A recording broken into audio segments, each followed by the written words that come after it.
Disahkannya rancangan undang-undang wajib militer oleh parlemen Israel menimbulkan kritikan pedas dari masyarakat.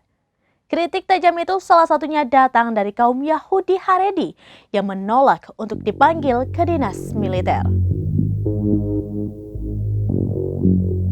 Disahkannya rancangan undang-undang wajib militer oleh parlemen Israel menimbulkan kritikan pedas dari masyarakat. Kritik tajam itu salah satunya datang dari kaum Yahudi Haredi yang menolak untuk dipanggil ke dinas militer. Sekumpulan Haredi melakukan aksi unjuk rasa dan memblokir jalan-jalan di Al-Quds yang diduduki pada Minggu 3 Maret 2024. Mereka menyuarakan penolakan atas undang-undang wajib militer yang dianggap penuh pemaksaan. Pada Senin 4 Maret 2024 dikutip dari Al-Mayadin, teriakan para pengunjuk rasa, mereka lebih baik mati daripada mengabdi. Sayangnya, aksi unjuk rasa ini diwarnai kericuhan hingga memaksa polisi untuk melakukan pembubaran.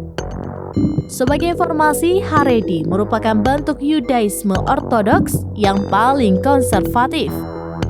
Berbeda dengan Yahudi di Israel pada umumnya, Haredi justru menentang Zionisme. Mereka menganggap gerakan Zionisme melanggar sumpah untuk tidak berpolitik di kalangan orang-orang Yahudi. Diperkirakan ada sekitar 50.000 pemuda ortodoks Haredi di wilayah pendudukan Palestina yang memenuhi syarat untuk direkrut dalam pasukan pendudukan Israel atau IDF. Namun hanya 1.200 yang mendaftar berdasarkan statistik tahun 2019.